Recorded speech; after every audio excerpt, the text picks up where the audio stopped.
Hello, good evening, and welcome to the Talkin Kop. It is Thursday. It's the 8th of February. We're flying into this year already. And I'm Gav, and with me this week, I'm delighted to have Dave Downie from the Blue Room podcast. And we are going to talk a little bit about Liverpool, a little bit about blue cards, which I don't know what's going on.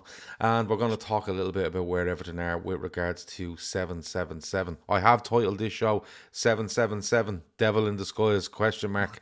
And I think that's probably a good way of putting it. I'm sure Dave will fill us in on it all and educate me on it, because as I watch it from the outside, there's still bits I'm sure I don't know much about. Dave, first of all, you're welcome. How are you? Yeah, not too bad, mate. Not too bad. Still trying to not look at the Premier League table, given the fact that I found out that Luton are a really good team, and I think everybody has. I'm pretty sure every fan of every club have said that was the worst bottom three that we'd have in the Premier League, given the three that got promoted to the Championship.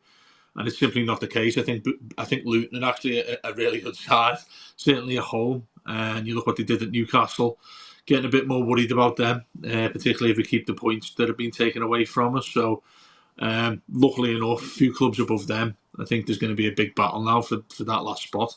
Yeah, I definitely want to get into that later, because I'm going to set out my stall fairly early. Sheffield United and Burnley will go down.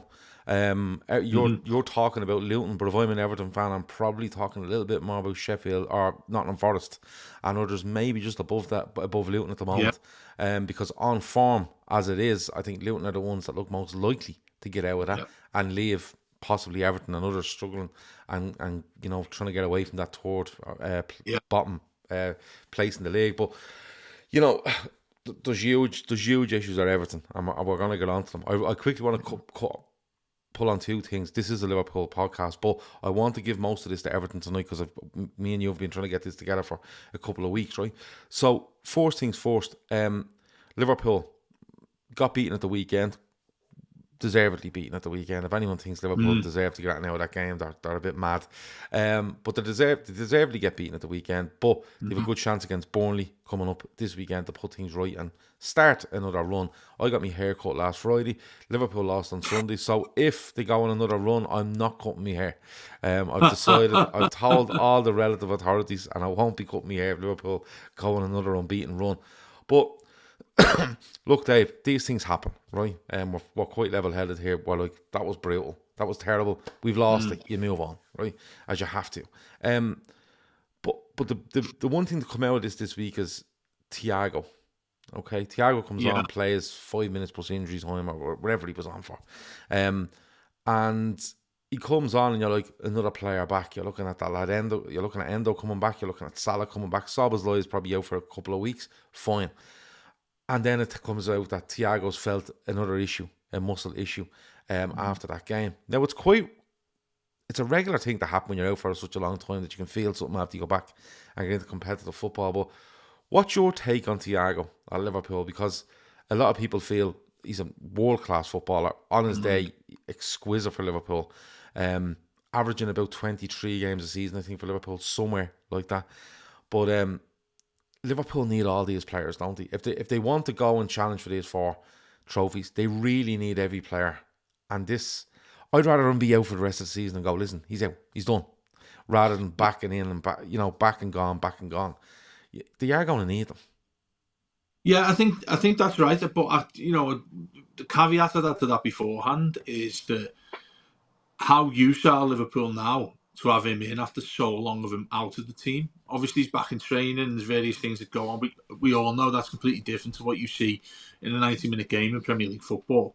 I'm just wondering what's in Klopp's mind to even get him back in there, even for a few minutes left in the game. I know that's sort of, most people would say, well, you need to see him at full pace, you need to see him in a game, you need to get some practice under his belt to get back into the first 11. No doubt about how good he is. I was fearful of him when he went to Liverpool, if I'm honest with you, because he's been a top-class, world-class player for many, many years, most of his career. And I know there'll be Reds watching us now talking about what happened in the Derby during COVID. It's probably one of the main reasons why he's ended up in the condition that he's been in recently with those injuries he had. And fair play, I completely agree with that. When you look at the challenge that was put against him, you can see why a player would have multiple injuries, because that was he's lucky not to be a career ender at that time. Yeah. I think it was that bad, to be perfectly honest about it. Endo as well, who you've referred to there, never knew much about him at all when he came along, but he looks like he's really, really effective. He's not a starter, I don't think, but when you've got half an hour left in the game, you need someone to come in there and steady the ship. I think he's a good-looking midfielder, really good squad type of player that you've added. Before he goes away to the Asia Cup, he plays like 6 or 7 on the bounce for Liverpool in about 16 days, 17 days. He's an ever present, and he was brilliant. Because he just went in and went, okay, I just go in here and win the ball and give it to all the other lads. And, you know, what Liverpool are probably as a club looking for more from a 6, as they would call it, than that.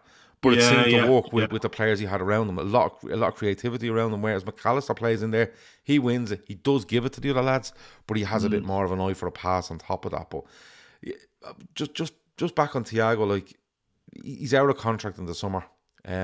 I actually said if he got fit and was an ever present between now and the end of the season, I consider offering him another 12 months. But this just feels like it's going to be a very long, stuttered goodbye to Thiago Alcantara at Liverpool at this stage. Well, to reverse that, what you just said there, if he was fit from now until the end of the season, I don't think he'd have any qualm with him signing an extra contract in the summer. I think the main issue is what he's continued fitness-wise since then. I mean, from that point of view, what I said there, Klopp putting him on even for any amount of game time is a massive boost for the lads. I mean, he's going to have gone on the pitch and thought, well, you know, it's been that long since I've consistently been able to play, let alone actually get on for the Premier League game for however long it was. But then, you know, in the other side of it, I know he's got another injury again. I'm not too sure if it's too serious, if it's muscle injury. It just came out and said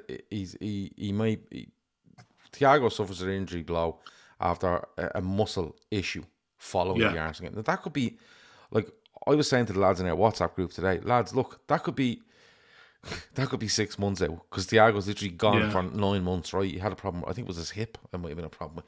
But, you know, and I was like, that could be that, or it could be he doesn't play against Burnley, but you see him the following weekend in the squad against Brentford. You know, it could be one of those. But it's just, I think it's a bit sad, to be honest with you, because I think he should. It is. I watched the highlight reel of him the other day against United, going back a couple of years ago. We beat United 4-0 at Anfield, and he was outrageous.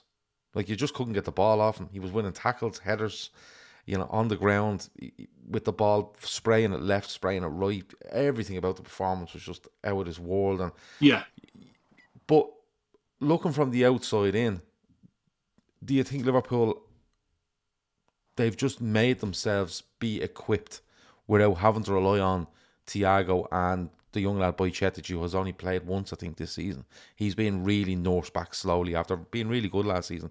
Do you think Liverpool are probably in the realms of, look, if he's back, it's a bonus. If it's not, we're dealing with it, because we've dealt with it all season anyway?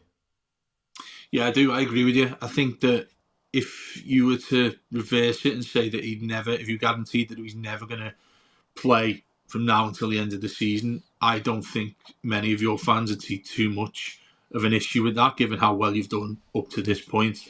I don't think there'd be many fans, and not to speak for them at all, but I imagine many watching us now, they probably agree in saying that Thiago's probably been out of their mind for quite some time now. Yeah. The answer's been what Klopp's decided to do in place of that. Now, there's quite a few different names that you can put in there who look maybe not quite at the level you need them to, but have got massive potential to do so. I could probably think that you could throw Henderson in there, not having him as well. You know, towards everything that happened with him leaving the club. I think that's been handled really, really well. And looking at Liverpool, up until, well, probably the other day, basically what happened at Arsenal, he only lost one game all season. And I know when something happens like that, and you need to stand back and look at this. You've only lost 2 games all season. And yet, you know, there'll be panic. Everyone's panicking because City have got their game in hand. City have still got to come to Anfield. I don't think there's much there to panic about yet, because Liverpool are still in control to win the Premier League. And with that in mind, into thinking, well, we badly need to get Thiago fit because we're panicking here because we didn't play well enough. We need the midfield sorted out. I think McAllister as well, we mentioned a little bit. I thought he just didn't look like he fit into Liverpool for quite some time. Last few weeks, though, I think you're looking at somebody who is finally sort of getting his feet on the ground when he's at Anfield. There seems to me that there's a lot of players in there who are almost there, rather than actually you're looking at them and saying, "Oh, we've signed a top class player here," but they haven't quite proven that. If you get what I mean? Yeah, and I get where you're coming from but is that like that's a really good way of putting it, because I think if you marry that with the expectations of a lot of people at the start of the season, they would have been like, look, whether you like them or not, Fabinho, Henderson, Alex Oxlade-Chamberlain. Did I say Alex Oxlade-Chamberlain? Yeah, I got that right. Yeah. Naby Keita and James Milner are all leaving the club, and we're having to replace them, which they have. They've replaced them with, and I always leave out names when I'm putting it in here, but Endo, Gravenberch, Szoboszlai, McAllister. There's definitely someone else in there. I just can't remember, right? Yeah. Gravenberch. Did I say Gravenberch? I'm waiting to say. Yeah. But there's just so many names that have moved in. But when you look at the start of the season, and you would have went, look, with the turnaround and the turnover in the midfield, and where we were last season, which was 5th, I think it finished, but wasn't good enough. When you say you've a lot of players that are just nearly there, that's probably fair, and that's probably to be expected now. You know, even if you brought in somebody where you went, like, I think Szoboszlai is quality, right? I think he's absolute quality. But against that, I wouldn't be expecting Dominic Szoboszlai to come in and go, right, you're going to dominate this Premier League this season. Yeah. Nobody does that in their first season. Unless you're a striker scoring a bag load of goals, nobody does.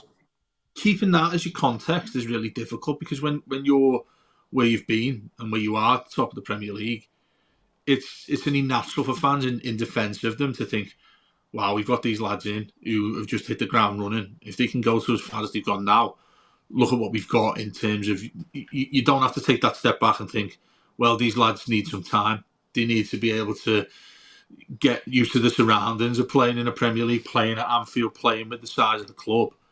These lads have come through and never really had any experience doing that, and the recruitment side of things has been exceptional.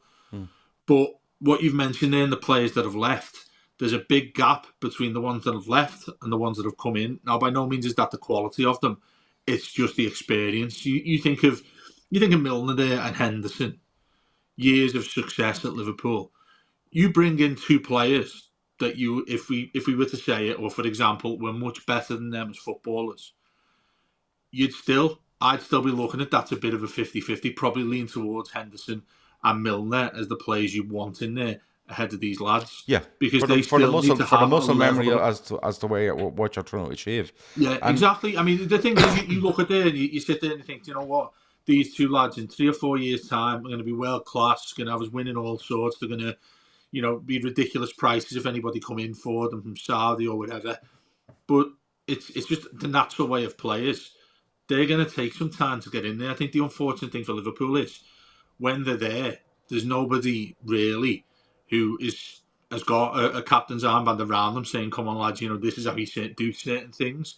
And that's what you'll have lost in Henderson and Milner and things like that. And obviously, you've got Van Dijk behind them and things, but I think it's a lot different when you're talking about players who are in a midfield side that likes to attack, likes to continue with the ball. That takes time, and I tell you what, mate, we're talking as if that Liverpool have cocked up here. They're still top of the league. This is what I mean about, I think it's naturally we start panicking. For instance, Everton dropped into the bottom 3 because of Luton's last couple of results.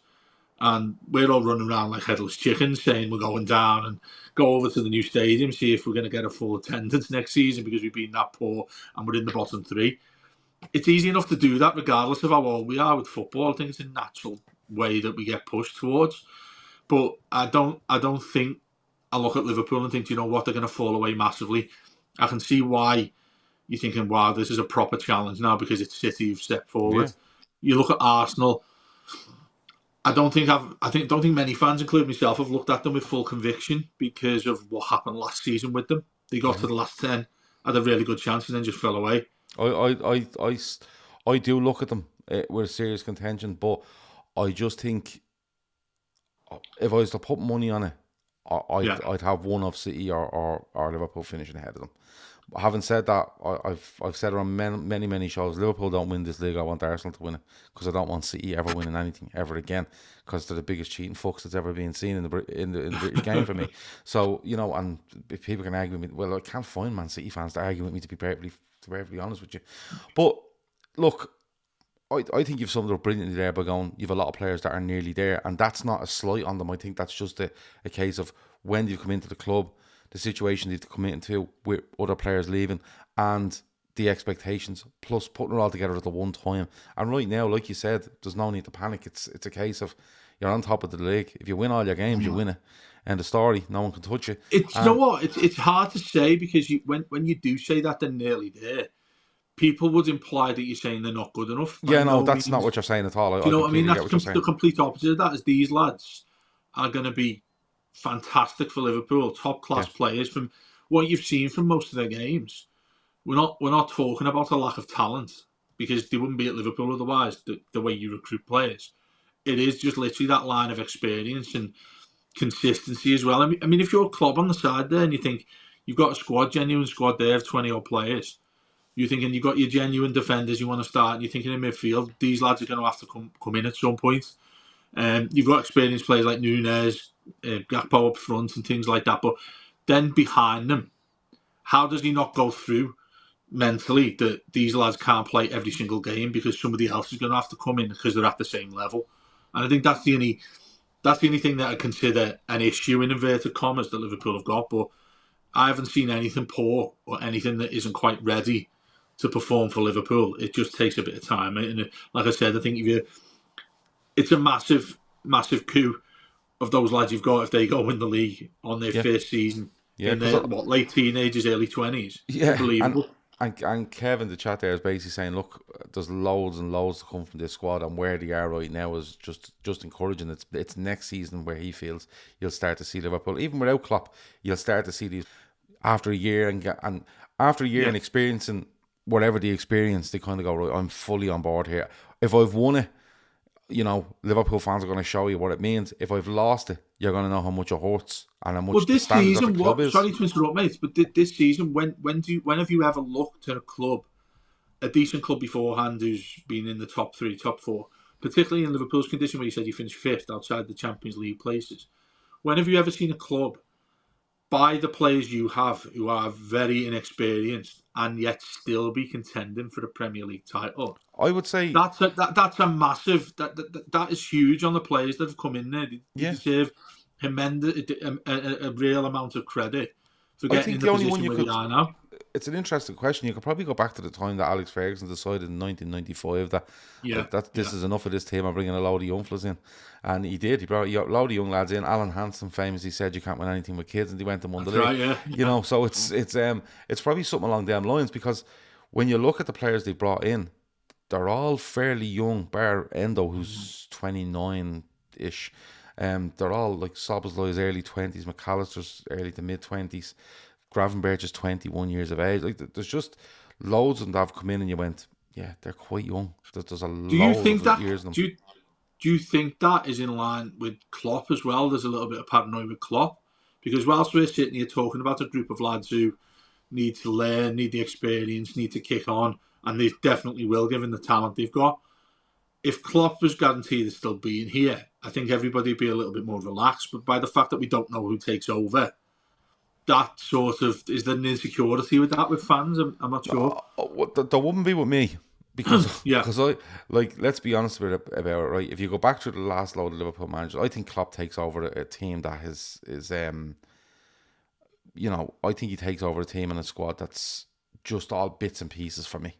It's a fall away. It's a fall away from the 13-14, where they nearly win the league under Rodgers. I think Rodgers takes over a really badly recruited squad. I think Rafa takes over a bang average one. I think Houllier comes in before that, after Evans had Liverpool playing attacking football. I think he probably takes over a squad that didn't have, didn't play with the rules. I'm trying to think of the word and I can't think of it. Disciplined. Not very good discipline. So there's loads of issues at Liverpool managers. I think Souness has a good squad when he comes in, but decides that he doesn't like any of them because they're all over 28 years of age and gets rid of them all. So it's like, I think if you're to sit down to any club and say, listen, you're in this position now. This is what you've built, both on the pitch, off the pitch. I include all the football structure, the owners. I think the owners have learned a load off Klopp. The infrastructure around with regards to the ground, and the ground is fantastic. It just keeps getting better and better looking. And then you have the access centre that's going to be there for years and years. They've moved the women's team back into Melwood, so it's like the infrastructure and the whole club. The atmosphere is brilliant. I think somebody coming in there is going, Jesus Christ, like this is like, which would you rather? Going in there as, I'm going to manage Liverpool and they finished 8th and the squad is aging and it's, the quality's just not there, a big revamp, or a squad that may win 1, 2, 3, 4 or 0 trophies, but the squad, the average age has dropped considerably over the last 12 months and the talent's there. So I wouldn't be apprehensive. Well, the other side, sorry mate, I was just going to say, the other side of that is, you look at those who've taken over from the previous manager, the one that comes in next from Klopp, I think it's a fact that they're taking over the best side that Liverpool have had that was previously taken over, if you get what I mean. Yeah, it's probably the best squad and best setup that, I don't know, since Paisley took over from Shankly, maybe, and that's no lie. Exactly. Maybe you look at, like, I don't think there's Fagan maybe taking over from Paisley. That's how far you're going back. They were multiple European Cup winners, they were league winners. But there was a couple there that had to be moved on in all and there's no problem with that. But like, when you link Xavi Alonso, for me, I've said it a few times, so I'm probably boring people, but he feels like the right fit because I think he's the most open to what Liverpool have there. I think he's the most open-minded in terms of, I'm growing what I'm trying to do. I'm growing in the style I'm trying to bring to a football team. And I can definitely use these players that are here to go to that style. But does he get the patience though? Does he get? Well, you see, that's the second biggest thing for me. We done a call in the other night, and I can't remember who we were talking about with one of the viewers, and I was saying the two big things here is, how smooth it goes with regards to transition, and the patience. Because I guarantee you, if Liverpool play, I don't know, fucking Southampton come up and we draw 1-1 with Southampton on the first day of next season, there'll be mutiny. Like, there'll be just chaos. All out war. You know what I mean? And you're like, lads, give her a break. Yeah. But I think he just fits because I think he's the most open. Whereas stylistically, you could look at a Tuchel and say Tuchel goes in and presses you and he does this and he does that. And it's very simple. But Tuchel will go in and go, I don't like him, and I'm going to take out 25% of this squad immediately. And that's where you get, that's where possibly you will get people after a couple of games in going, this fella's ripped this apart. And he's expecting. But from where you've said that, does that not show you it's an impossible decision? I don't see anybody who fits, fits exactly what you're leaving. No, well, but that's because you can't get another Klopp. No, exactly. But I think, and that's the issue. My only apprehension is somebody coming in that decides that I'm following Klopp, and instead of being grateful and capitalising on what's left behind, their ego gets in their way and they decide, I'm putting my stamp on this as quick as I possibly can, i.e. or a la Graham Souness when he takes over. Because to me, Souness comes in and goes, this is a Dalglish side and I'm going to show you a Graham Souness one. Instead of saying to them, you know what, this is a really good Dalglish side, it probably needs 1 or 2 over the next, 1 or 2 a year over the next 3 years, and I will, rejuvenate it as it goes. And that would be my worry with the likes of Tuchel or a Nagelsmann or whoever it might be, that they come in and they go, my ego gets in the way of me admitting that this is a fantastic squad that I don't really need to do a lot with. Because in people's heads, if Xavi Alonso comes in or anybody comes in and say he does nothing, say he signs 2 players, right? Signs 2 players and you're like, right, cool. And Liverpool go and win a title. What'll happen? People, well, that's Klopp's team. Which is absolute shite. It's not Klopp's team anymore. It's his. He's working with the people every day of the week. But people's egos get in the way and they go, they'll just think it's Klopp's team. I won't get the credit. So I have to make more changes here to take that identity away. And that's my only worry. And that's why I think Alonso probably suits it more than anybody else. And Dave, I don't like romantic appointments. I've had this out with Leeds fans that, want to appoint former Leeds. Everton, who wanted Rooney and all this. I was going to say, mate, you're talking to somebody whose team just lives with. Yeah, sentiments. I don't like them. I don't like You know him. what I mean? Yeah. I didn't like the second appointment of Kenny Dalglish.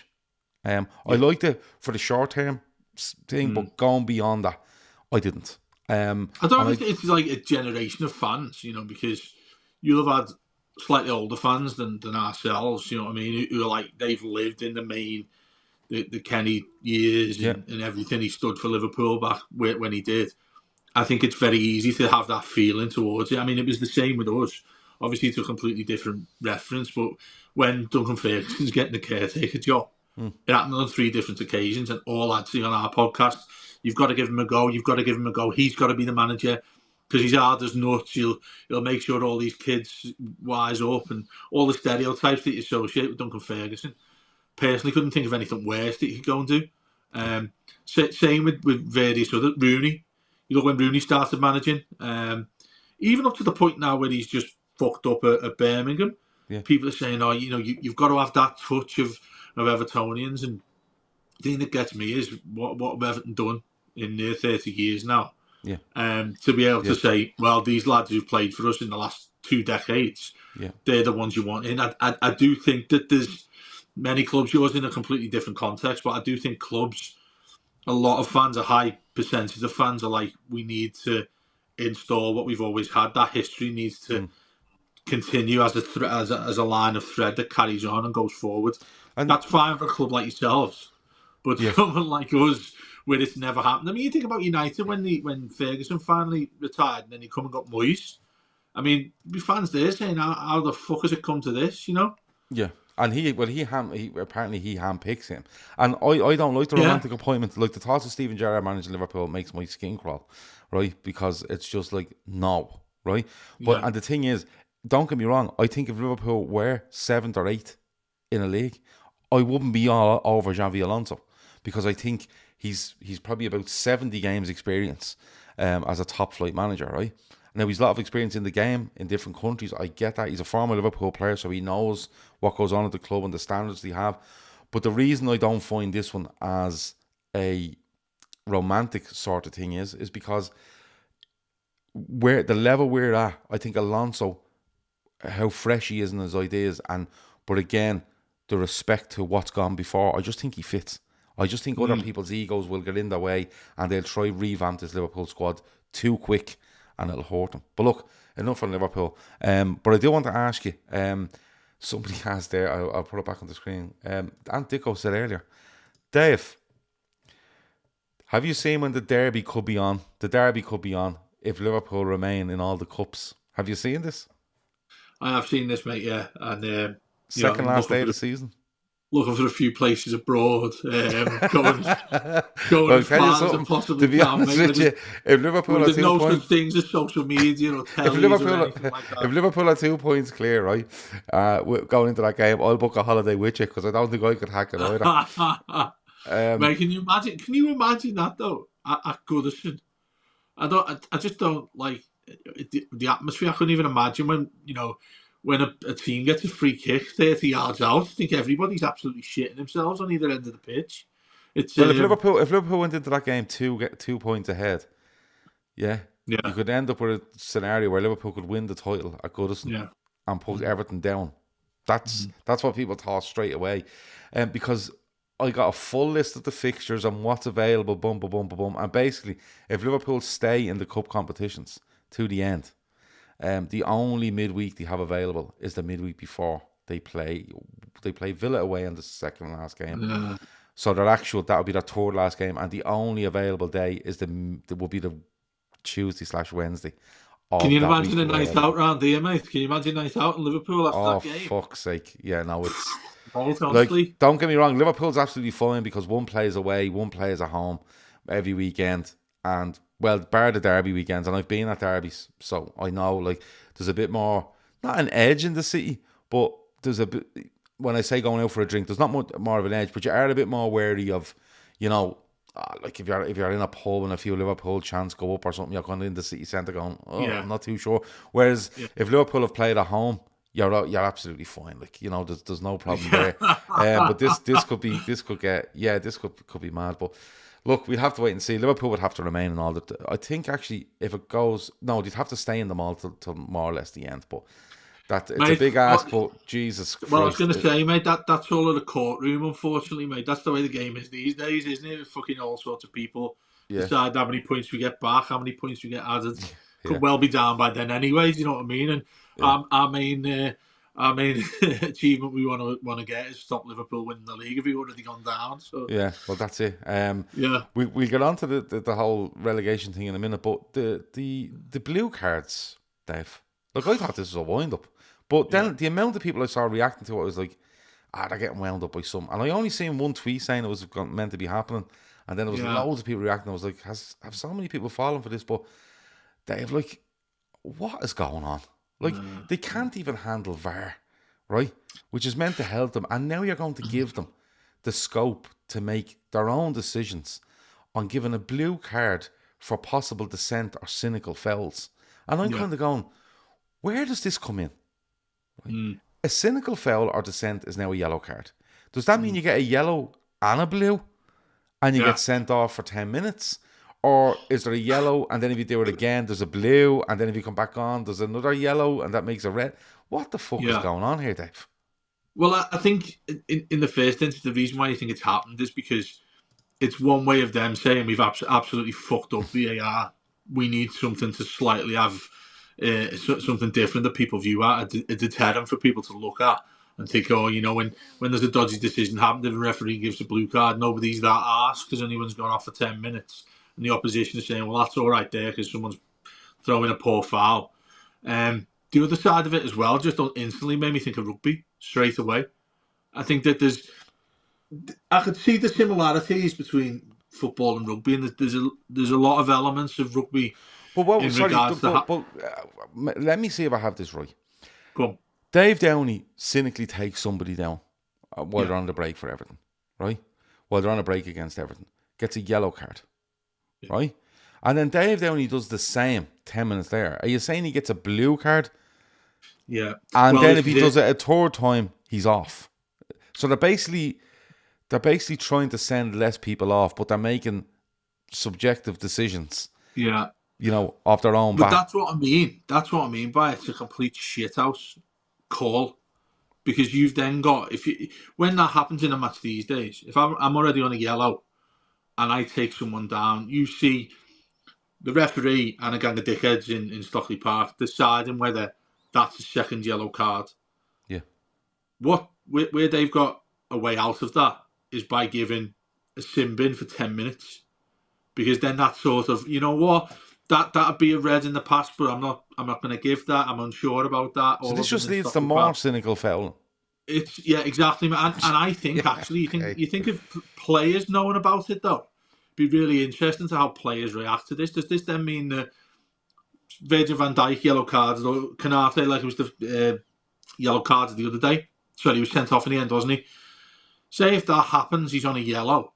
Do you think he's going into that game with that mentality, and the lads are all thinking, do you know what, I can throw myself into a challenge a little bit harder because I'm only going to get a fucking blue card, and then is it going to work in that order? As in, it goes yellow, red.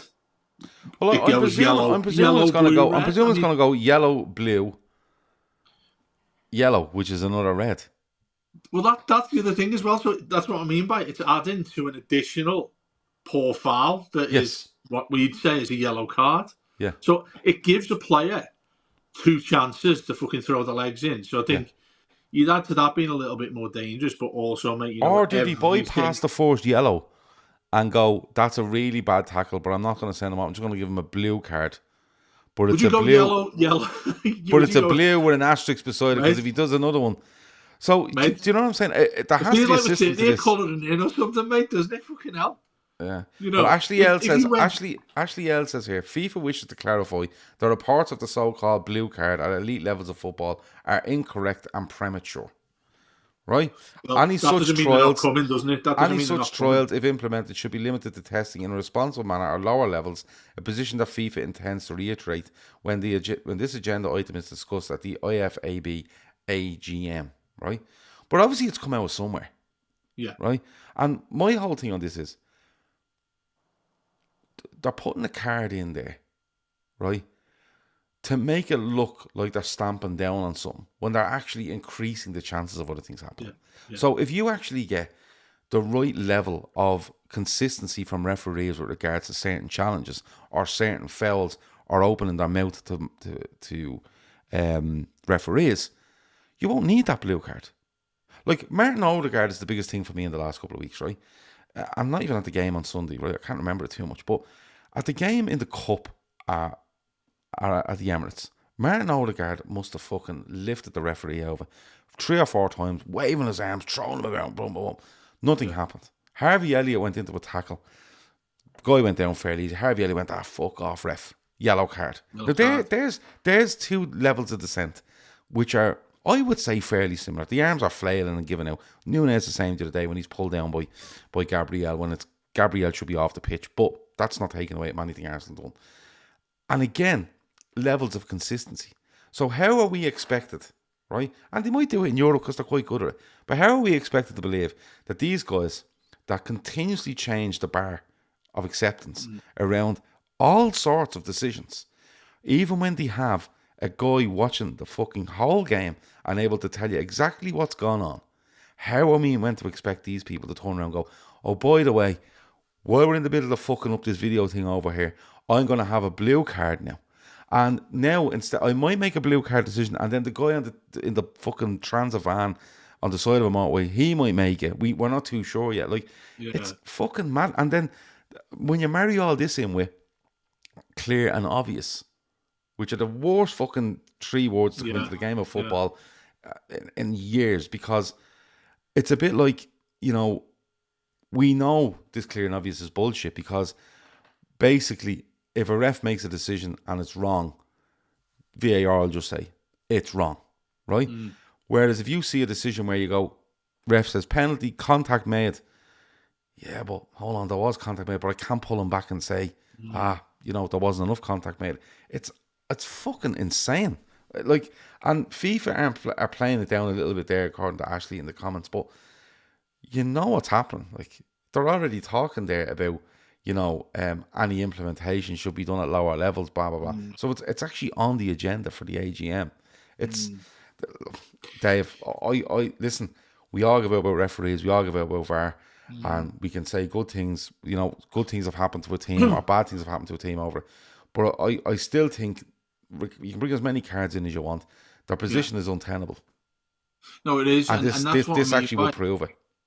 Well, this is what I mean, but I think it's an absolute cop-out, because you've then got however many referees it is sitting in, like you said, sitting in a van in Stockley Park, which, by the way, the images have come back in now, haven't they, as well? Yeah. They're showing them in like as if they're not all sitting there having a pint. They've all been told to stop smoking now and stop drinking cans in that little... Yeah, waiting for the pizza or something like that while they're making the decisions. But I'll be interested. I'll be devastated if it comes through, because it's a load of shite. But if it does come through, it'd be interesting as to when there's a foul, is it just down to the referee to make does the blue card just automatically, it's the referee's decision just on the blue card? Well, I think, or does that mean I'll give a blue card and then go and check with the V8? No, VAR? How does it work? I think, and I could be wrong, but I think, like I said, if you take somebody down cynically or throw your arms at a referee, right, in a fit of temper, you're going to get a yellow. If you do it again, either of them 5 minutes later, you're not going to get sent off. So you're going to get a blue. But you could get sent off depending on how serious that challenge is. Well, so let me put it this way. If you pull a guy's shirt back while he's on the break, you get a yellow. I think what will happen here is that's a cynical foul, right? Okay. So that should be a blue. Well, that should be a yellow to start, no? Yeah, right? Of course, yeah. So then if you do it again 5 minutes later, you should realistically get a red card. You've done 2 cynical fouls. So what they've done is now they've brought in this blue card, or looks like they will. And when they bring this in, you can do it again, and you just go out for 10 minutes, come back on. Yeah. And then you can do it again, and then we'll send you off. It's fucking insane. Well, that's the point I was making about it. I think you're going to see a lot more cynical tackles, cynical things like pulling people back. I think it's a blue card. It's a free card for players, really, when you look at it that way, because just think about the bar goes a lot higher into what you've actually got to do to get a red card in a game. Yeah. Because that blue fucking thing's going to be considered. if you've already had a yellow. Yeah. Do you know what I mean? But it'll take the value completely off the first yellow. Yeah, of Because course it you will. can, it's. But also, do you know when they do that thing now where what they have been doing all the time is they'll go and reassess. They've given someone a yellow card, and then VAR have says no, go and check again here on the monitor, which they basically is another way of saying no, he deserves a red. Yeah. They come back out, eliminate the red with the weird little thing that they do with the yellow card, then give an immediate red card out. Yeah. They haven't made that decision on the pitch. So with this blue thing in hand, are they sort of putting the decision strictly into the referee? That is why it's just going to be so fucked up. And look, mate, how many times have we spoken on your show here where we've spoken about VAR, about shit refereeing, and we were talking about this the other day on our podcast about would you just be fine to go back how it was? Yeah. I remember, obviously, you think about referees that you've hated. Now, you guys have despised Howard Webb. Anytime Liverpool play United, wherever, home or away, Howard Webb he's hated, purely hated, because But they're not even hated now. Grew up opposite Old Trafford and all that stuff. But they're not even hated now, Dave. What's happened now is that no matter what referee is announced for Liverpool at the weekend, and I'm presuming the same for Everton, Arsenal, Chelsea, United, whoever, you look at them and go, oh, fucking hell, not him.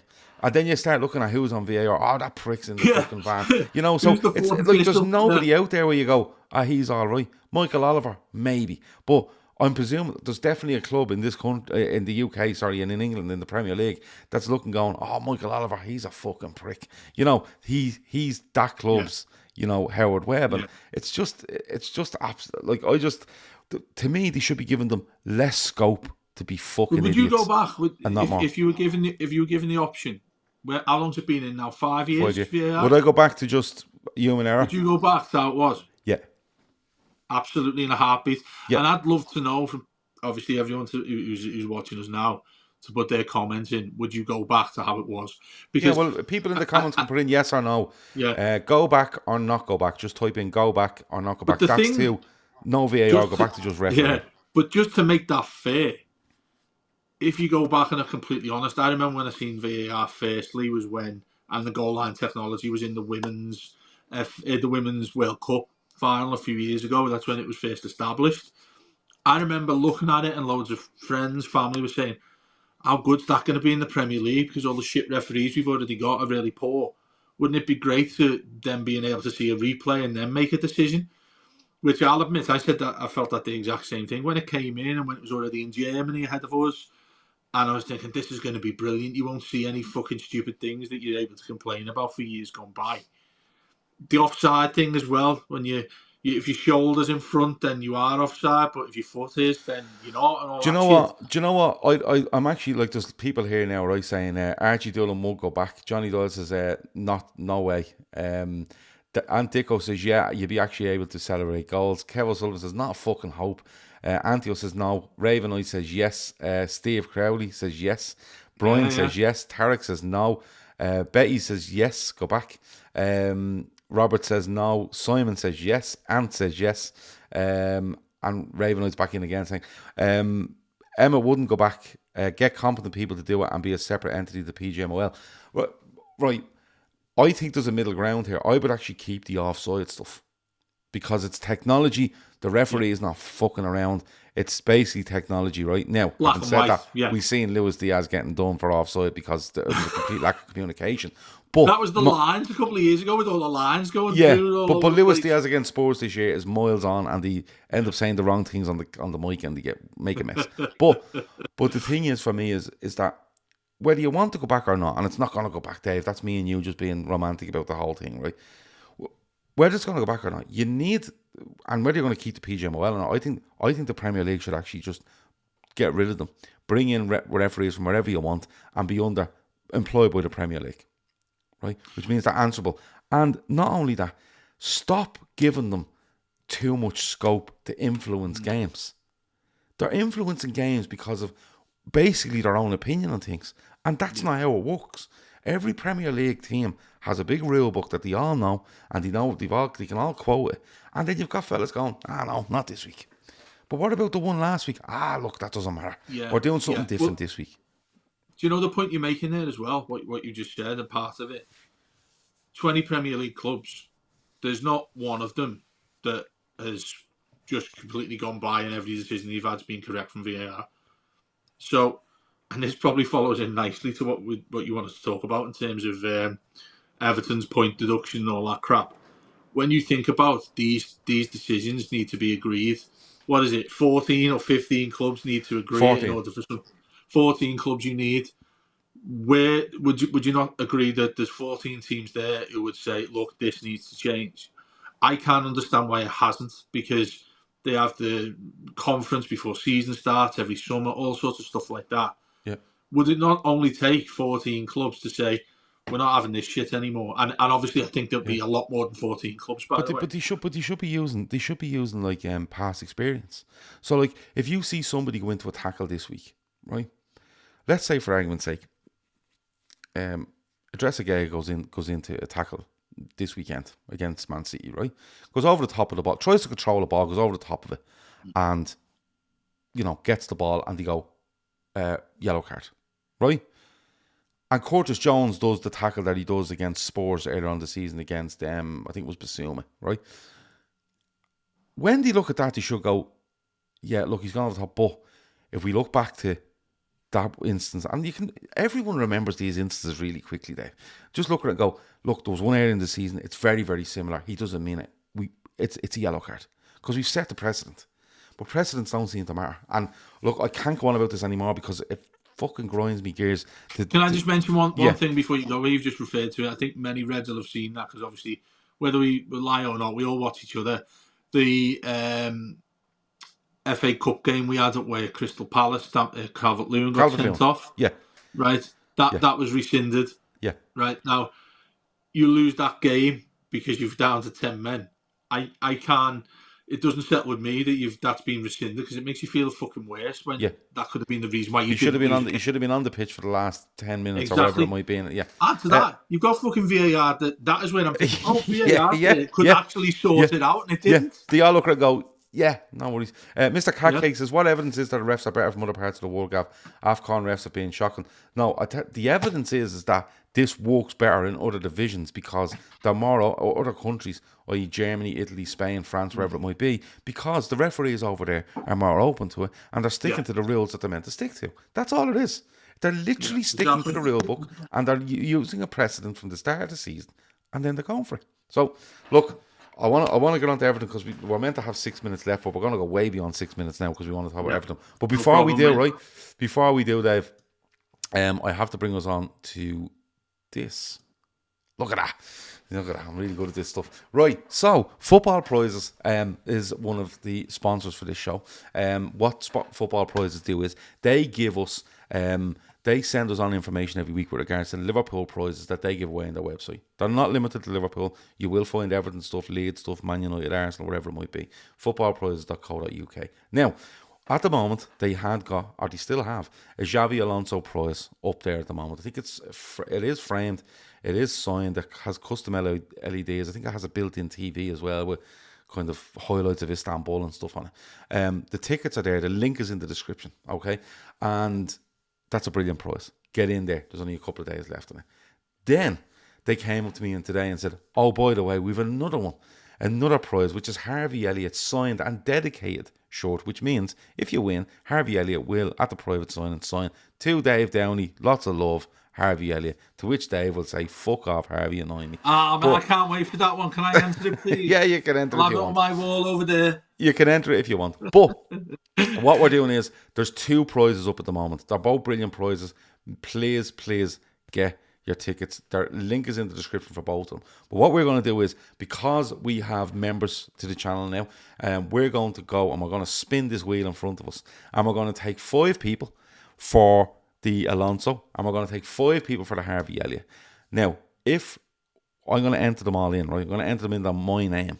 But if I win, I'm going to then do a draw between those 5 names that were selected, and they get the prize. If I win the Harvey Elliott one after entering, I will do a draw for the 5 people that are selected for Harvey Elliott. So, really easy, Dave, right? I'm just going to press this big button in the middle, and then when I do, it'll tell me a name, and I'll write it down to 5 names, 10 names, and be out of here in no time. So, here we go. We're going to start with the Alonso one. So, let me spin this and make sure it's working. Technology these days, eh? There you go. Blue card, is it? Let me Hosty. Okay, Jared Hosty, first member. So if you haven't become a member yet, make sure you do, because this stuff happens. Here we go. Second one in. Let me see for Alonso. Ashley says, "Oh, this is fun." Yeah, it is. It is. I'm liking the multicolored wheel as well. So second one is Joshua Jerez. Joshua Jerez. What a name. Like that. Okay. Third one. Gonna go real quick here. Third one. Let me see. I should have set this to 5 seconds to spin rather than 10, shouldn't I? Megan McCallion is in for the Alonso one. I'll just shorthand that because Megan's on every single night here, so I know where she is. Cool. So what I'm going to do is I'm going to buy the 5 tickets for this, and if my name gets pulled out of the hat, I've told football prizes that I will send them on the winning stuff. Richard Lefebvre. Richard Lefebvre is number 4. And last one for Alonso. Tom Boland says the Wheel of Fortune. Yes, it is the Wheel of Fortune. I might bring this. We might do this where we just pick topics off a wheel. It'd be amazing. And the last one in for the Alonso is just Matt. I'll find them. Right, let's keep going. Harvey Elliott, 5 entrants for Harvey Elliott. Like I said, I will put them under my name, and if I do win, we'll draw between these 5 names for Harvey Elliott to see who gets it. Let me see. Oisin McGlinchey is in first. Oisin, fair play. And he's on every night as well, so he's easy enough to contact. Let me see. Spinning.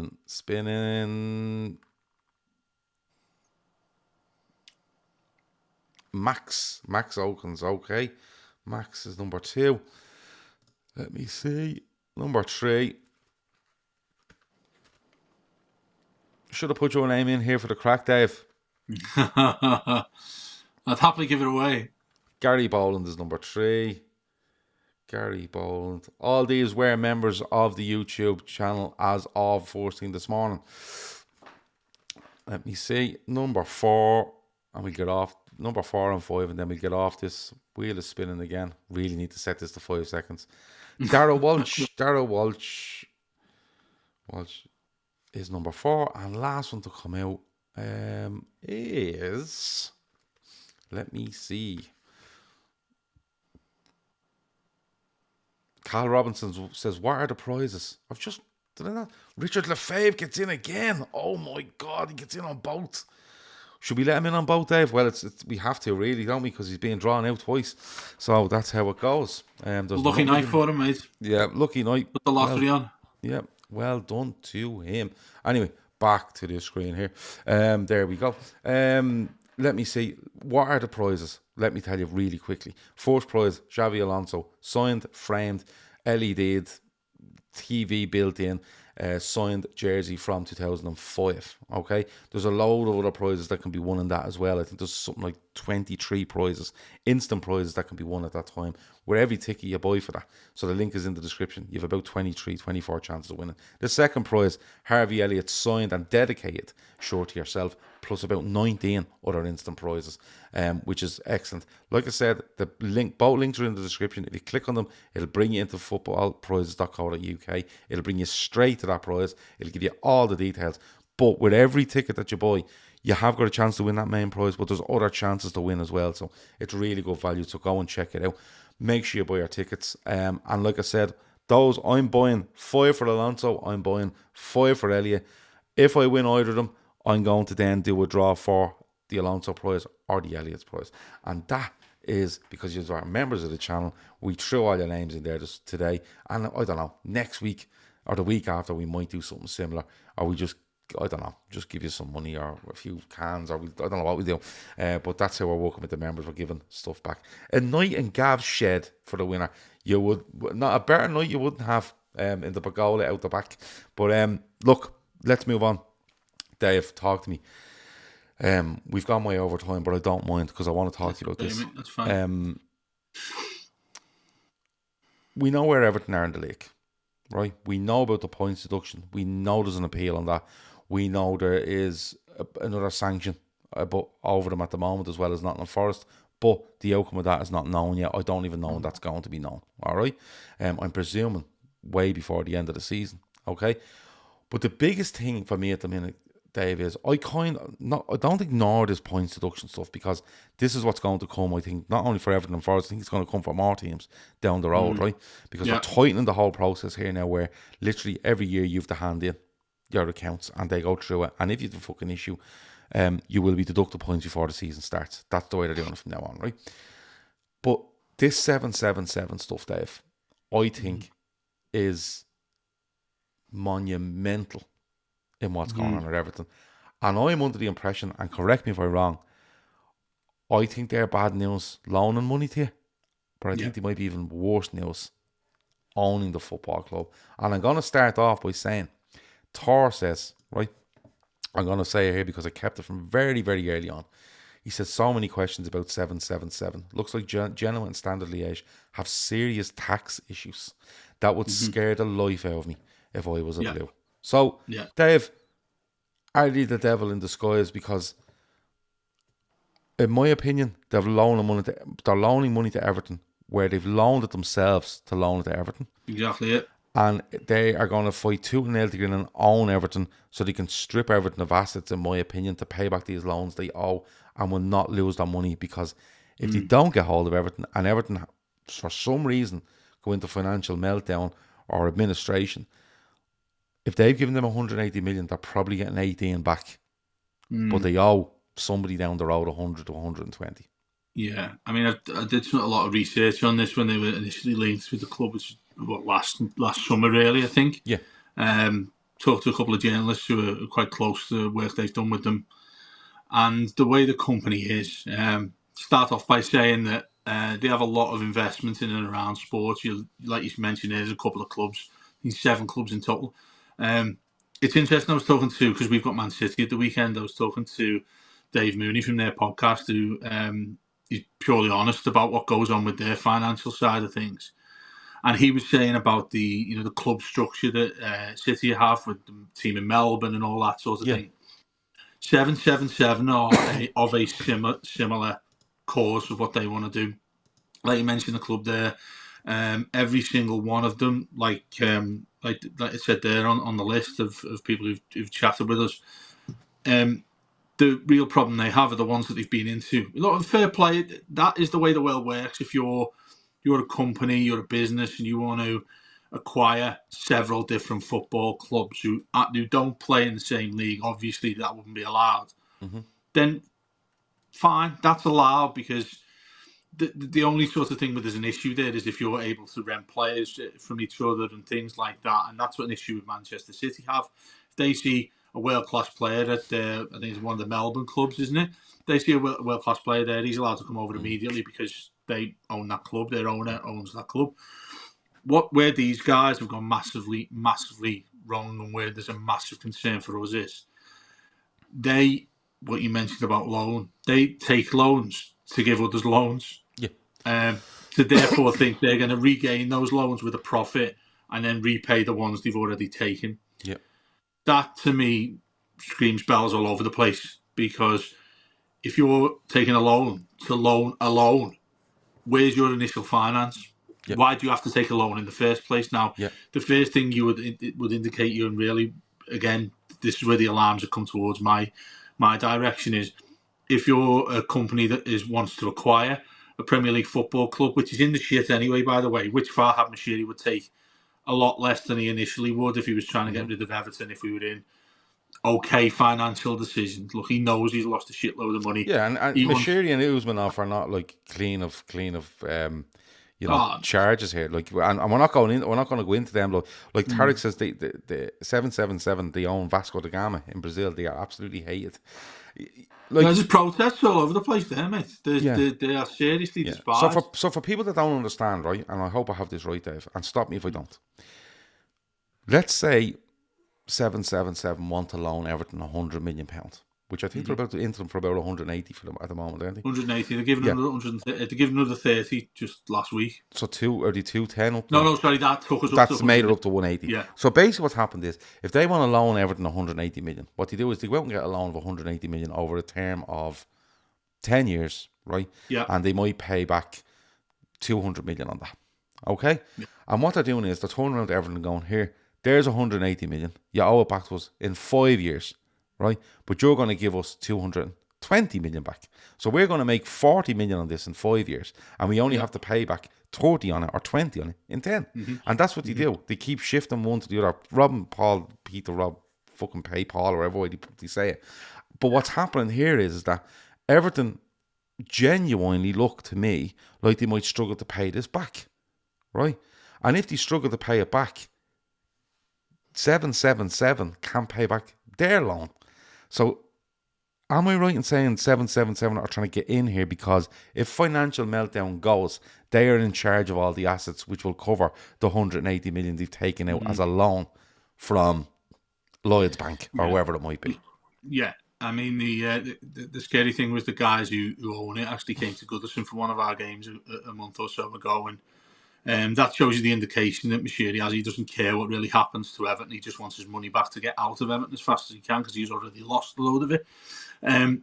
What you've just said there is spot on about these guys, and like you mentioned there's a couple of other clubs who they own or have an investment in who absolutely despise them because of what they've caused their clubs.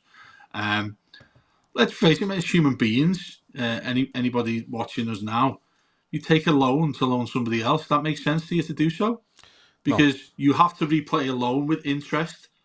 Therefore, you're then believing that you could give that loan to somebody else who'll give you larger interest to give back to them, and then you'll have the smallest profit you can get. Yeah. Would you want that if up anywhere near your fucking football club? Well, you see, the thing is, people would make similarities to, say, like in a takeover sense, right? Oh, well, the Glazers took over United based on a loan. Correct. Yes, they did. Yeah. They took out a massive loan. They took over Manchester United. Then they put the loan onto Manchester United's name, right? But the difference here is that Manchester United are a financial machine, okay?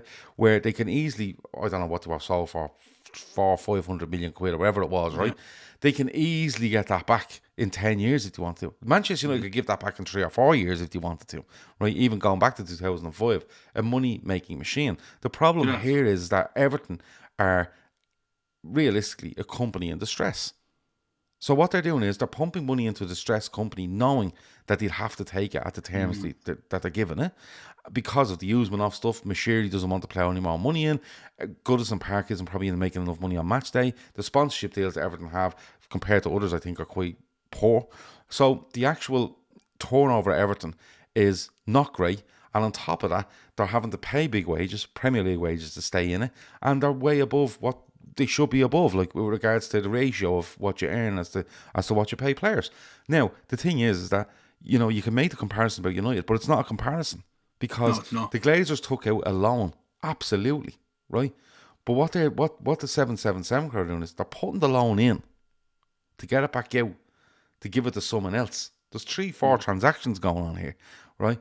But they want to get in and own the club because if they own the club and it goes to bits, they have the stadium, they have all the players, they have Goodison, they have land, they have whatever, and then they can say, well, look, we actually don't give a fuck if everything go under, because if we can gather up these assets, right, make 300 million out of it, give these boys back their 220, we've made 80 million, and all we've done is loan the team a load of money and taken over. That's where they are, Dave. No, that's right, mate. And the comparison is, you mentioned the Glazers there. Do you remember the Venkeys at Blackburn, the disaster that happened there with them? Yeah, coming in with all sorts of intentions. Do they still own Blackburn? No, they're well gone, I think. But they sponsor something on their sleeve. I think sure I said the FA Cup. What I think many people who are watching us now, do you remember the chicken advert they made all the players do? Yeah. That they tried to sign Ronaldinho. I think. Yeah, sensational gear. Yeah. Ridiculous stuff. And I'm just taking the piss with that one though. But what you referred to there is it's spot on, and the real danger is the stadium, because I don't think 777 or any other potential investors who are out there will consider looking at Everton as a a positive investment in any way, shape, or form if we did not have that stadium coming up. And the irony in that is that stadium is the main thing that we've got to attract any relevance of an owner, but therefore you're just basically going out and picking a number and saying, oh, these guys look okay. Yeah. Well, why do these guys want to come in? Because of the stadium. They're not coming in because of Everton. They're not coming in to make Everton a better side. They're not coming in and, oh, we want this club to do really well. They're coming in to have their name on certain assets in order to insure themselves. Yeah. Yeah. They're not asked, because when you've got a stadium like the one that's just coming out for us next year, that in itself is fine if Everton went and got relegated, because the Premier League finances that Everton get is relatively irrelevant compared to what the stadium's going to cost. Yeah. And you're talking about assets there. That's what they've got in their arse pocket. They've got Goodison in their arse pocket, which has to be sold additionally because it's going to be a legacy thing there that they're doing with community things and loads of lovely stuff they've got planned to do with community and businesses all around that area just next to Anfield. They don't give a shit about that. They don't care about that. They'll up ticket prices as well. I believe their season ticket prices have gone up for next season. Is that correct? Yeah, mate. Yeah, they've gone up. Mine ticket. Well, you guys will probably envy this, but then again, you're watching a lot better football. But ours, my current one is $6.50, and I sit in the main stand, so mine's one of the most expensive there at Goodison. That's going up to $7.60 for the season coming up. It's a huge jump because that's the last season. 20%, yeah. Sorry. Yeah, that's the last season at Goodison, of course, so that's what they're sort of selling it as. And then, obviously, I go and get my choice for my seat in the new stadium. Just on the stadium, right? Yeah. Is the stadium paid for? No. So the stadium's not fully paid for? Not fully paid for. Who has to pay for the stadium, Dave? If nothing changes at all with the ownership of Everton, who pays for the stadium? Everton Football Club? Initially, it's supposed to have been Merseyside, who did pay for what it's up to right now. The problem you've got is when it's not complete, which it will be completed via a loan. Yeah. Because Everton... So Merseyside has taken these loans off 777 to keep the club running.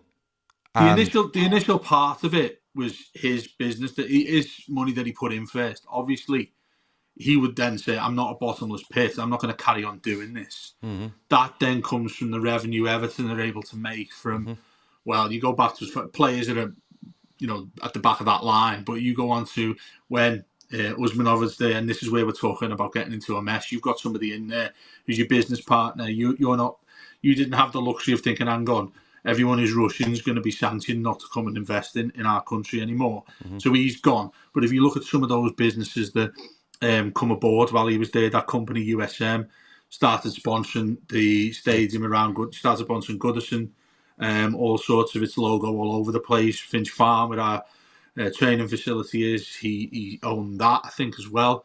When he was sanctioned, that completely just went out the window like that, so we had no money from him whatsoever. Yeah. He was also given first choice on what to name the stadium, so he could name it the fucking Usmanov Arena, whatever he wanted to. He had first choice to do that for around £50 million, I think it was. All of these various things add up to the fact that Merseyside hasn't got to go in his own arse pocket and put it in himself.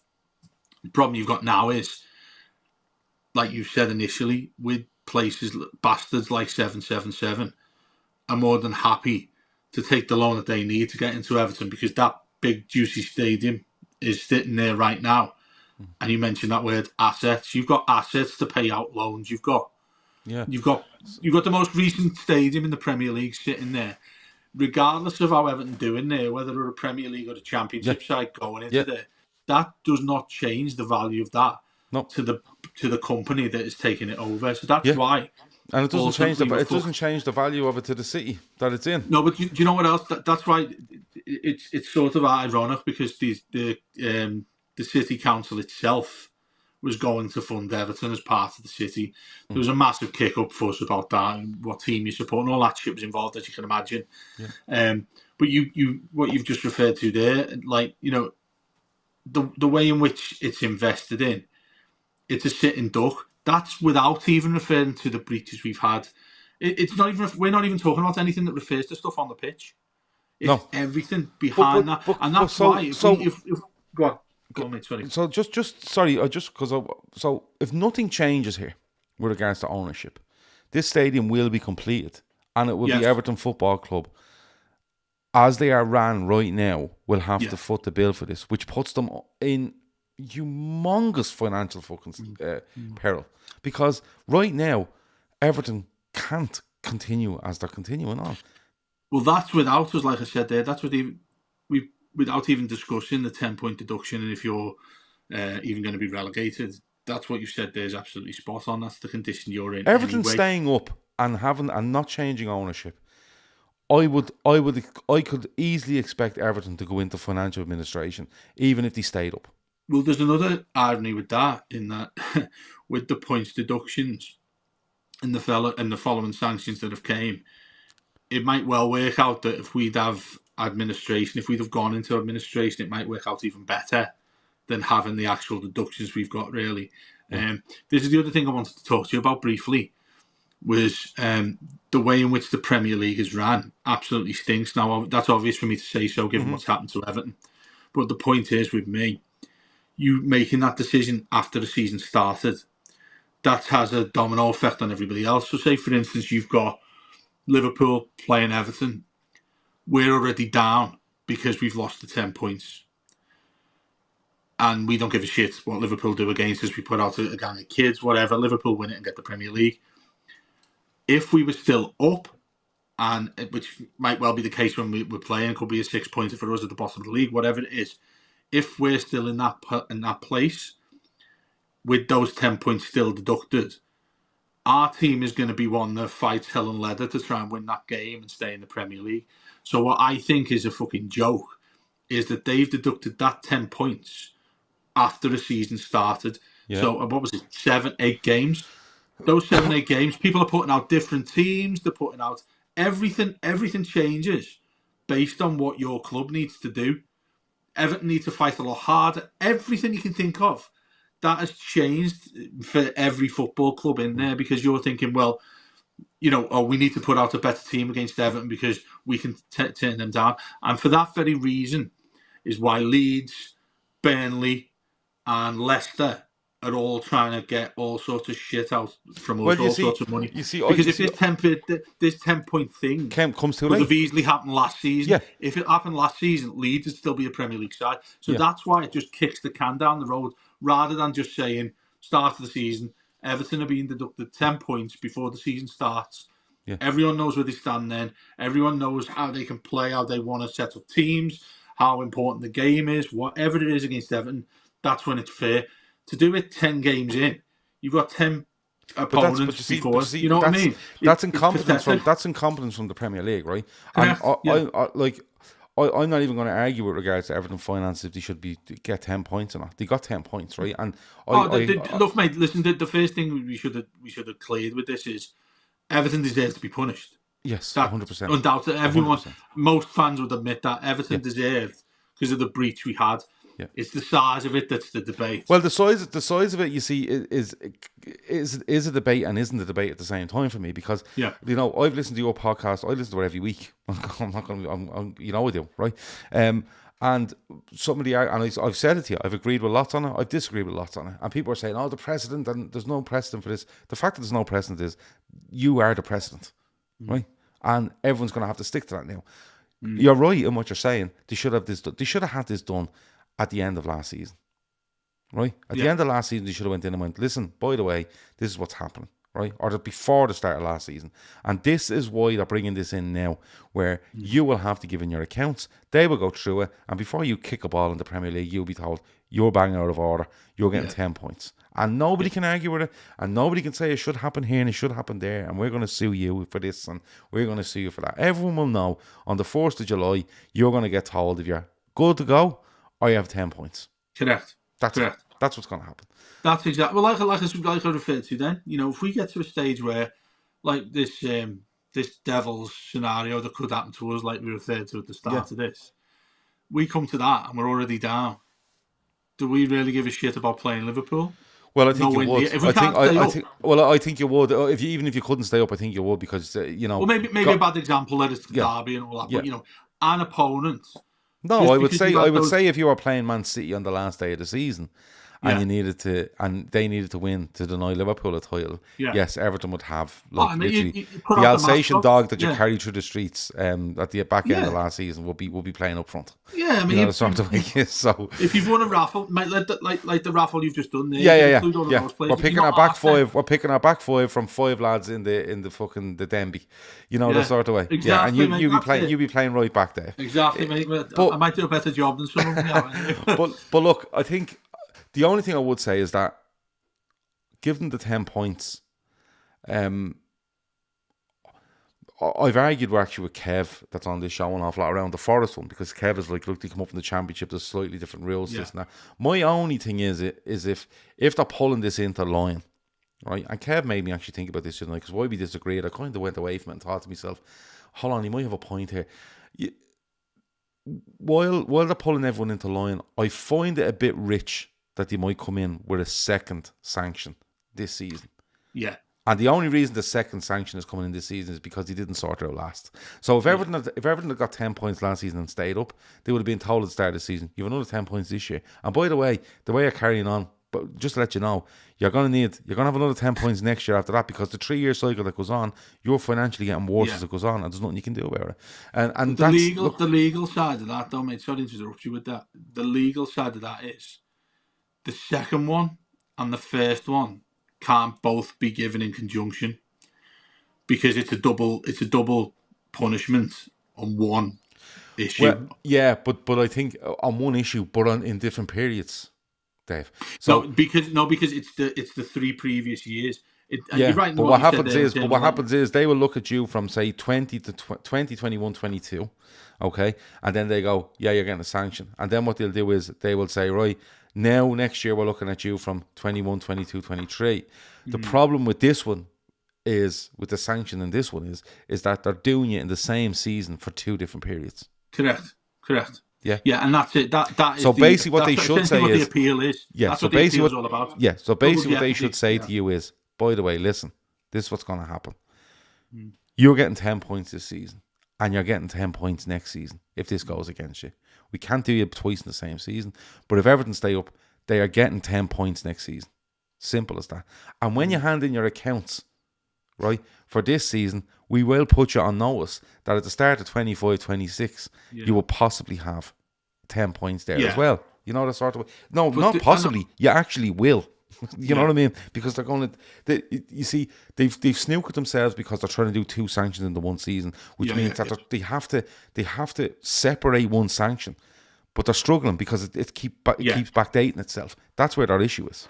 That's why they've left the door slightly open for us to appeal, and it makes sense to be able to say, well, you can't do that twice in a year and give us fucking however many point deductions. You've already made that decision. Yeah. The thing where they can do, but they have to be seen. They have to be seen to abide by their own rules, even though they're quite loose and they are being tightened.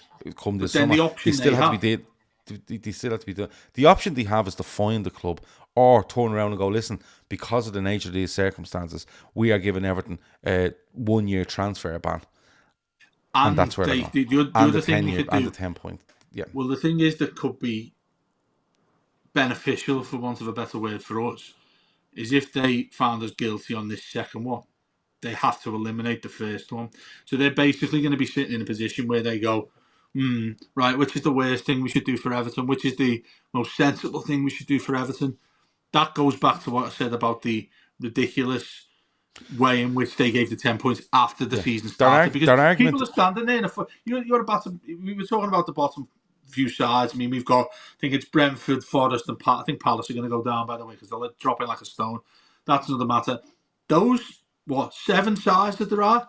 Or maybe we take away the other 2, but those 5 sides that there are there that could possibly go down, that is just going to be carnage. Yeah. If Everton were to stay up, despite the 10 points, that's the only way you can sort of make it any sort of relevance. Mm-hmm. But even with that, you're looking at other clubs thinking, well, Forest have come into it now as well. It's just a fucking mess all over the place. Forest, you see, the period that and we'll finish up now in a second, but the period that everything get done on the 4th one, right, should actually be sorted by the back end, by at the end of last season. Well, the thing about that as well, mate, is Everton have been along with the Premier League. They've been best mates with the Premier League, saying we've done this, we've done that, admitted to everything. Yeah. And then they've gone to, this is the other thing, that when they've gone to an independent company, which, look, you're not telling me the Premier League haven't gone to a gang of big suits somewhere and said, Everton have done this wrong. We suggest that they should have 10 points taken away. Those guys aren't going to say, "Oh, we disagree with that. They should only get 5 points." But you see, where it's slightly different with you on that is that when it comes to the independent panel, the Premier League would say we are charging Everton with this offence. We feel the offence merits 10 points deduction. Okay, and then it's brought to the independent panel, and they go, everything the Premier League said is right, and they've put up 10 points. We have to give it, or no, actually 80%, 80% of what they said is right.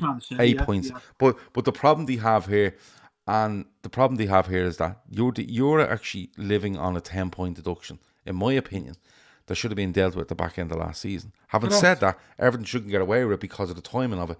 No. Right, but that's where but to go against that again and to sound quite hypocritical, right? This is the Premier League's doing, because the Premier League should have had it in order way before this.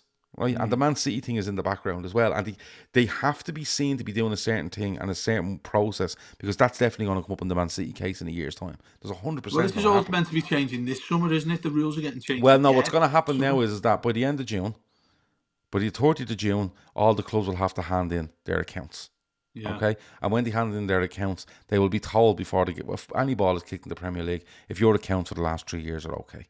If they're not, you will start with a 10-point deduction. Yeah. Yeah, that's how it's going to be. And you see, the problem they have here is that it's like going, right, I have one key, I've one lock, but I have 2 keys, and I have to get these 2 keys into this one lock. Yeah. How do I do it? And they can't. That's an excellent way of putting it. They're standing here with 10 points that they've given Everton from last season. Now, the Forest one is actually from when they gave their stuff in last June, the same as Everton. The sanctions will come around, and they should be getting done, for the start of next season. But that then goes back. But I think that's what's gonna happen. But that goes back to the point I was making, in which the time frame of this, the way in which the thread of time has come along, is absolute shite. Because, like I said to you, when you've got Burnley and Leeds, I think together, as well as Leicester, are all sort of ganging together to try and get all sorts of money taken from us, because they're saying, because that breach has come within the last 3 years, Everton would have finished below us if they were given that deduction in that time. That's their consideration. Yeah, but I don't think the Premier League could have given that sanction because of the way that way they look at accounts and the time frames. So the time frame has now changed, where the Premier League are trying to tighten it and say, right, listen, we're not waiting till the end of the 3-year process and then looking at you and then going in 6 months after that saying, oh, listen, we're in November, December, this is your... What they're trying to do is now, they're trying to basically turn around and say, listen, when it comes to the end of the season, your accounts come in on the 30th of June. We get them looked at, we get it all verified, and we tell you if you're good to go for the next season. You're all going to be good to go, but 40 might be starting on minus 10 points. Yeah. And best of luck to you all. The clarity of it has been a joke, though. Like, you just put it out crystal clear about what they're going to do. It's what they haven't done. That's really... If I was a Leeds fan, if I was a Leicester fan, I'd be screaming the shit out of the Premier League thinking, why has this only just come in 10 games after the season started? When if you'd have done this when you could have done at the end of last season, like you said... Well, I'm not too sure if they could have done. In the Premier League. Yeah, but I'm not too sure if they could have, right? Because I think it's sped up by the fact that Everton cooperate. What I think here is that they've probably gone from one extreme to the other too quickly, the Premier League. Yeah. They should have probably had a bedding in period of 12 months where they go, listen, just letting you know, this is what's going to happen on the 30th of June in 2024 for the 2024-25 season. But we're going to have to look at all this in the period being, and you may end up with 20 points at the start of that season where we clear this up, and then every season from there on in we're on top of it. But Correct. they backlogged themselves a bit with Everton. That's what I think they've done. Yeah. And as Kev has explained to me during an argument, but I kind of thought about it afterwards. He was trying to say to me about the finances Nottingham Forest have with regards to coming up, and part of those 3 years being in the Championship, and the limits they have to spend and the limits of losses they can have is slightly lower than people that are established in the Premier League. They spent silly money on players, didn't they, Forest? Yeah, but I think the whole thing is that the whole Brendan Johnson argument is a bit of a mad one. Yeah. But the actual rule changes affected Forest with regards to their losses as well, where they might have been on. I'm not too sure. But it's a bit of a mad one. Anyway, I'd like to say I wish you luck in it all. I don't really. You know that. But it's been a good chat. I've enjoyed it. I hope as always everyone who's watched us always give me a message, me a load of good comments. So leave a comment for Dave afterwards. If you're listening tomorrow, you can leave a review for Dave if you want. But listen, honestly, if you're a Liverpool fan and you want to hear properly about what's going on at Everton, go and listen to the Blue Room. The lads are great. They do post-match stuff. They do, I think it might be 2 shows during the week, and then you do your post-match, don't you? There's bad calls always happening because there's always, as we've spoken about for the last hour, there's all sorts of shit that goes on at Everton, mate. So there's a podcast every day about. Yeah, but in fairness, the lads that are on there, what's the guy that run? His name always goes out, Matt, isn't it? Me and Matt Jones, yeah, Matt Jones, yeah. The 2 lads are on the vast majority of the time, and they're really, really good. So if you want it, like if you're interested in what's going on, everything, because I'm really interested in it from the point of view of, are these fuckers going to get away with this? Because I don't care what club you are, whether you like it, I like it, or don't like it. I have a major issue with the way things are going with football ownership. Major issue. And I told you earlier about City, I just can't abide by them. But if you want to, please go and listen to Dave on the Blue Room. You get him on Twitter as well, at Dave_Downie, I think it is, if I remember right. David Downie 17, mate. Is it Dave Downie 17? Yeah. Right, cool. There you go. I was wrong on that. But go, David Downie 17. You can go and get him there. What I was going to say, our fundraiser is underway for 2024. It is for the fan supporting food banks in Liverpool, and it is for the Lighthouse in Dublin. 2 brilliant organisations that help people that struggle to make ends meet. So if you're going to have a pint this weekend, or you're going to have a coffee, or you're going to buy whatever, or whatever you're going to do, don't. Give us the $5. The link is in the description. And honest to God, if the amount of people that watch this and download it gave us a $5 each, we'd just be beyond the total. It'd be bleeding great. And we could just move on to our next charities, and they get their $5,000 each, and we could move on. But the link is in the description for that as well. If you want to become a member of the channel, you can hit the join button. €4 a month. Loads of shows going on every month of all sorts of messing going on. And like you said, you could end up in draws for Alonso and Harvey Elliott gear and everything. It's all going off. Dave, it's been an absolute pleasure as always. Stay on the line because I need to organise a pint with you. And we'll talk to you all very soon. I'm hoping to be back in the morning at 10 a.m. to have a little chat about anything we feel like chatting about.